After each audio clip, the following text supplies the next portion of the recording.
네, 안녕하세요. 세금 폭탄 처리반 이영훈 세무사입니다. 네, 오늘도 저 혼자 영상을 촬영하게 되었는데요. 장민 세무사님이 너무 바쁜 척을 하셔가지고 이번 시간까지만 제가 혼자 찍고 그 다음부터는 이제 장민 세무사님과 함께 좀 등장을 하도록 하겠습니다. 이번 시간에는 생각보다 많은 분들이 관심이 있으신 것 같은데 이 주택연금 제도에 대해서 좀 설명을 드릴까 해요. 아무래도 은퇴 연령이 이제 짧아지고 있고 또 고령 사회로 이제 우리나라도 접어들었기 때문에 자연스럽게 이러한 은퇴 이후의 삶에 대해서 관심도 가지시고 또 최근에 주택연금에 대해서 또 개정이 있고 국회 계류 중에 있기도 하고 이런 소식들이 많이 일어나면서 자연스럽게 이 부분에 대해서 관심들이 많은 것 같아서 오늘 한번 정리를 하면서 짚고 넘어갈 생각입니다. 네, 그러면 이 주택연금이란 무엇이냐? 많은 분도 아시겠지만 이 말 그대로 이 주택을 담보로 해서 연금을 지급받는 것을 말하죠. 구체적으로 좀 말씀드리면 본인이 거주하고 있는 주택을 이제 한국주택금융공사에 담보로 맡기죠. 그리고 보증을 받은 그 주택을 가지고 미래에서 생활할 자금을 받는 거죠. 연금으로. 이런 구조로 되어 있는데 이 지급 기간은 정하기 나름이죠. 일정 기간을 정하실 수도 있고 속된 말로 죽을 때까지 지급받으실 수도 있고 그건 정하기 나름이고요. 근데 여기서 제가 말씀드리고 싶은 점은 주택연금이라는 제도 자체가 마냥 좋은 것만이냐는 아닌 게 사실은 이게 금융상품이거든요. 국가가 보증하는 금융상품이기 때문에 예를 들면 우리가 실제로 주택을 구입하기 위해서 대출을 받잖아요. 주택담보대출을 받는데 이 주택연금이라고 하는 것은 그 반대로 지금 내가 현재 살고 있지만 이 주택을 담보로 해서 이제 미래에 쓸 돈을 이제 지급받는 거기 때문에 쓰기에 따라서 활용 용도에 따라서 좋을 수도 있고 나쁠 수도 있습니다. 그렇기 때문에 좀 잘 선택을 하셔서 내가 가입을 하셔도 될 것 같으면 하시고 그럴 필요가 없으면 전혀 고민할 필요가 없으시죠. 또 일부는 이제 이런 분들도 계세요. 미래에 상속세를 줄이기 위해서 주택연금을 가입을 고민하시는 분들도 계신데 방금 제가 말씀드린 것처럼 여러 가지 경우의 수가 있기 때문에 좀 고민을 해보시고 필요하다 싶으면 그때 가셔서 고민을 해보시면 될 것 같습니다. 네, 그러면 이 주택연금 제도의 신청 자격 요건은 어떻게 되는지 표를 보면서 한번 말씀을 드리도록 하겠습니다. 최근에 이 주택연금과 관련해서 이 개정 예정인 것들이 있기 때문에 그것도 함께 설명을 드리도록 하겠습니다. 표 한번 보시죠. 먼저 가입 대상입니다. 표를 보시면 이 주택 소유자 아니면 최소 주택 소유자의 배우자 둘 중에 한 명은 이 대한민국 국민이어야 됩니다. 그렇기 때문에 주택 소유자 그리고 둘 부부가 둘 다 외국인이다 라고 하면 이 주택연금 자격에서 배제가 된다라는 점 꼭 좀 확인해 주시면 되실 것 같고, 그럼 이 대상 물건은 뭐냐? 당연히 이름처럼 이 주택입니다. 그런데 주택도 여러 가지 형태가 있죠. 보시면 아파트, 빌라, 단독주택 다 가능합니다. 다만 이 개정 안으로 나와 있는 거는 주거용 오피스텔도 이제 가능하게끔 국회에 지금 계류 중에 있기 때문에 조만간은 이제 주거용 오피스텔도 이 주택연금의 자격 요건에 포함이 될 것 같습니다. 그럼 이 가입 연령은 어떻게 되냐? 이게 지금 2000년 4월 1일부터 좀 개정이 되는데요. 그 전까지는 이제 만 60세 이상이어야 가능했는데 이제 2000년 4월 1일부터는 이제 만 55세도 가능해졌습니다. 다만 이 55세라는 연령은 이 부부 중에서 이제 고령자 기준이기 때문에 둘 중에 한 분만 55세라고 하면 가능하다는 점 확인해 주시면 될 것 같고, 그 다음에 중요한 이제 주택 가격 요건입니다. 지금 현재 기준으로는 이제 시가 9억 원이거든요. 그런데 지금 국회에 계류 중인 금액은 공시가액 9억 원입니다. 공시가액 9억 원이라고 하면 시가로 치면 약 한 12억, 13억 정도 될 거거든요. 그렇기 때문에 앞으로는 이제 개정이 되면 곧 일어날 거지만 개정이 되면 이제 공시가 9억 원까지는 주택연금에 가입이 가능하다라고 보시면 될 것 같습니다. 또 이런 질문을 하시는 분들도 계세요. 그러면 이 주택연금이 주택 한 채만 있는 사람만 가능하냐라고 질문하시는데 그렇지는 않고요. 표에서 보듯이 이 주택이 많은 다주택자라도 가능은 하신데 다만 이제 그 주택 합계가 9억 원 이하여야지만 가능합니다. 또 만일에 9억 원이 넘는 주택이 이제 두 채가 있다라고 했을 경우에는 3년 이내 주택 한 채를 팔게 되면 이 주택연금에 가입이 가능하다는 점도 참고로 알아주시면 좋을 것 같습니다. 그리고 이 중요한 요건 중에 하나가 있는데요.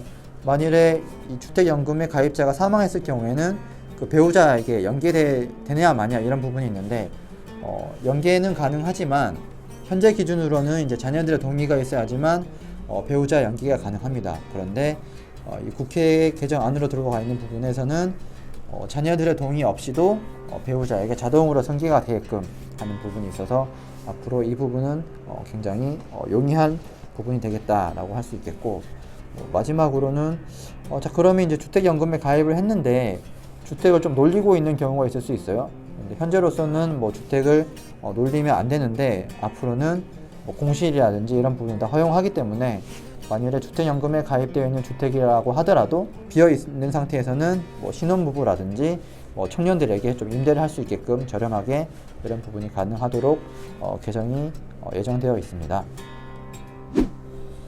네, 다음으로는 이 주택연금의 가입 절차인데, 자 그럼 어떤 식으로 가입을 할 수 있는지 그림을 보면서 잠깐 설명을 드리도록 하겠습니다. 그림 한번 보시죠. 네, 그림을 보시면 심플합니다. 주택연금을 가입하려고 하는 사람은 이 한국주택금융공사에다가 보증 신청을 하고 그 보증 심사를 받고 통과를 하게 되면 당연히 이제 보증서를 발급해 주겠죠. 그러면 이 가입자는 이 보증서를 들고 금융기관에 가서 이 대출을 실행받으면 끝나는 구조입니다. 참 쉽죠? 네, 그러면 이 주택연금에 가입하고 실제로 이 연금을 지급받아야 되는데 이 지급받는 방식도 한 가지만 있는 게 아니라 한 3가지 정도가 있습니다. 이 지급받는 방식도 이 표를 보고 한번 제가 설명을 드릴게요. 표 한번 다시 보시죠. 네, 주택연금 지급 방식은 총 3가지로 구분할 수가 있는데요. 종신, 그리고 확정기간, 마지막으로 대출 상환 방식 총 3가지가 있습니다. 이 중에서도 이 종신 방식은 대부분의 사람들이 이제 종신 방식을 선택을 하시는데, 보시면 월 지급금을 종신 때까지, 그러니까 죽을 때까지 지급받는 방식이에요. 80% 이상이 이제 이 방식에 가입하신다라고 보시면 될 것 같고, 다음으로 확정기간 방식은 말 그대로 이제 정해놓은 기간 동안에 이제 월 지급을 받는 방식이 되겠죠. 마지막으로는 이 대출 상환 방식인데, 이 만일에 주택담보대출이 있다고 하면 현재 사는 주택에 이 주택담보대출 상환용으로 인출 한도 범위 내에서 일시적으로 이제 인출한 그 금액으로 대출을 갚고 그 나머지 부분에 대해서는 이제 월 지급금으로 이제 지급하는 방식입니다. 여기서 참고적으로 말씀드리면 현재 집에 이제 그 주택담보대출이 있다고 하더라도 이 주택연금 자체는 가입이 가능합니다. 그래서 혹자는 이 주택연금을 가입하기 위해서는 대출을 다 갚고 가입해야 되는 게 아니냐라고 하시는데, 그렇지 않고요. 이 주택연금을 가입할 때 주택담보대출이 있다고 하더라도 가입하실 수가 있기 때문에 잘 확인해 보시고 가입을 하시면 도움이 될 것 같습니다. 네, 그러면 만일에 이 주택연금에 가입하신 분이 아무래도 이제 연로하신 분들이 대부분일 텐데, 가입한 상태에서 돌아가시게 되면 어떻게 되냐라고 제일 많이 질문들을 하세요. 이거는 돌아가신 상황에 따라 또 그 돌아가신 상황에서 이 주택 가격에 따라서 달라질 수가 있는데, 요것도 표를 보면서 말씀을 드리도록 하겠습니다. 네, 잠깐 표 한번 보시죠. 기본적으로 돌아가시고 난 이후에는 이 주택 처분액 그리고 연금 지급 총액을 이제 비교해서 정산을 하게 되는데, 만일에 이 주택 처분액이 연금 지급 총액보다 더 크다라고 하면 당연히 이제 남는 부분이 있기 때문에 그 부분에 대해서는 상속인들에게 돌아가겠죠. 당연히 채무자가 이제 상속인이 될 테니까 그분들에게 돌아가게 될 것이고, 반대로 이 주택 처분액이 연금을 지급받았던 것보다 더 적다, 그럴 경우도 있겠죠. 그렇게 되면 채무자, 그러니까 상속인들이 더 돈을 내야 되냐 이렇게 고민하시는데, 그렇지 않고요. 부족 부분에 대해서는 상속인에게 별도로 청구되는 것은 없습니다. 그렇기 때문에 그 부분에 대해서는 크게 고민하실 필요는 없을 것 같아요. 네, 지금까지 주택연금에 대해서 좀 간략하게 설명을 드렸는데요. 다음으로는 이 주택연금에 대해서 좀 공통적으로 궁금해 하시는 질문들을 정리를 했습니다. 약 한 5-6가지가 되는데 그 질문들을 하나하나 좀 말씀을 드려보도록 하겠습니다.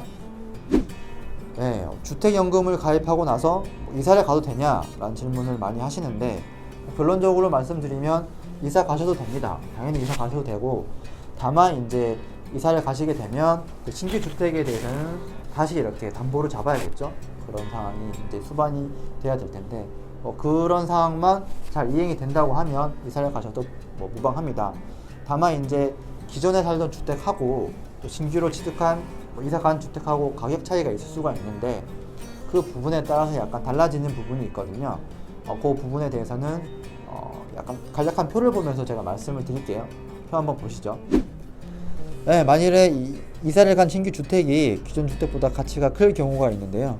그렇게 되면 이 대출 잔액에 대해서 상환하실 필요가 없으시고 지금 지급받고 있는 이 연금에 대해서도 금액은 변동이 없습니다.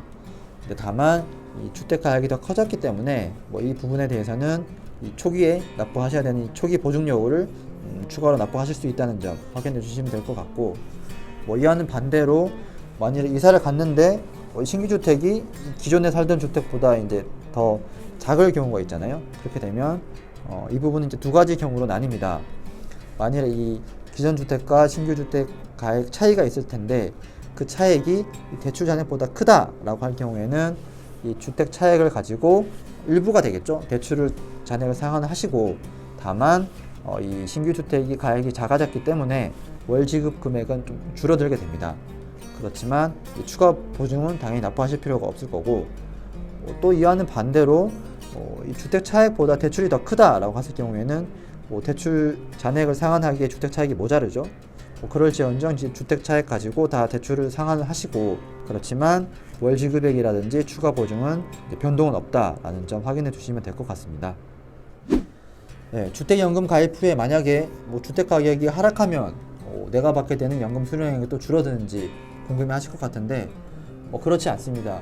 처음에 애초에 가입한 당시에 주택 가액을 가지고 실제 가입자 그리고 배우자까지 사망할 때까지 쭉 지급받기 때문에 중도에 집값이 떨어지게 되더라도 내가 받게 되는 연금은 변동이 없다라고 보시면 될 것 같습니다. 네, 앞선 질문과는 좀 반대의 질문인데요. 만일에 이 주택연금 가입하고 이 주택 가격이 상승하면 어떻게 되냐, 상승하면 이제 연금 지급액을 더 늘릴 수 있냐 궁금해 하실 텐데 결론적으로는 가능합니다. 가능하신데 이 경우에는 기존에 가입되어 있는 주택연금을 중도 해지를 하시고 3년 지난 상태에서 이제 재가입을 하셔야 됩니다. 그렇기 때문에 중도 해지를 하시고 3년이 지나고 다시 가입을 하시면 그 높아진 상태에서 이제 다시 연금을 좀 높은 가액을 수령받을 수 있겠죠. 그렇게 확인하시면 될 것 같습니다. 네. 만약에 여행이나 기타 사유로 인해서 이제 장기간 집을 비우게 될 경우에는 연금 수급이 중지되냐라는 질문을 많이 하시는데 1번적으로는 특별한 사유 없이 1년 이상 이제 집을 비우게 되시면 연금 수급이 중지가 돼요. 중지가 되는데 이래도 특별한 예외 사유가 있는 경우에는 허용이 됩니다. 특별한 예외 사유라고 하면 질병을 치료를 위해서 한다던가 장기 여행을 한다던가 아니면 좀 몸이 불편해서 자녀 집에 조금 공양을 위해서 잠시 이제 옮겨가 계시다던가 기타 사유가 있을 경우에는 이 한국주택금융공사에 통보를 하시면 또 인정을 해주면 기존 연금받던 수급액은 그대로 유지가 되기 때문에 좀 이 요건들을 잘 확인해 보시고 해당되면은 괜찮습니다. 그러니까 걱정하지 않으셔도 될 것 같아요. 마지막 질문입니다. 부부 중에서 만약에 이제 주택연금 가입자가 사망했을 때에도 주택연금 수령이 계속해서 가능하냐라고 질문하시는데 당연히 가능은 하십니다. 가능하신데 다만 이제 남은 배우자는 이 돌아가신 날로부터 6개월 이내에 채무 인수 그리고 소유권 이전 등기 신청을 하셔야 됩니다. 그렇기 때문에 6개월 이내에 신청만 되시면 당연히 이제 계속 연금은 지급받으실 수가 있고요. 다만 이 소유권 이전 등기 신청을 하시지 않으면 그 기간 동안에는 연금 수급이 이제 중지가 돼요. 그렇기 때문에 가능하면 빨리 소유권 이전 등기 신청을 하셔야지만 연금을 쭉 이어받을 수가 있다라고 보시면 될 것 같습니다. 네, 그리고 제가 언급하지 않은 질문들이 많으실 텐데 그런 사항들은 한국주택금융공사 홈페이지에 자세하게 나와 있으니까요. 한번 확인해 보시고 본인들이 좀 궁금하신 사항을 확인해 보시면 될 것 같습니다. 네, 지금까지 주택연금 제도에 대해서 좀 간략하게 알아봤는데요. 아무래도 관심들이 점점 커지고 있기 때문에 이 주택연금 제도를 좀 생각하고 계시다고 하면 이번 영상 그리고 한국주택금융공사 홈페이지 등등 좀 잘 확인을 하셔서 또 요건들을 잘 숙지하셔서 신청을 하시면 될 것 같습니다.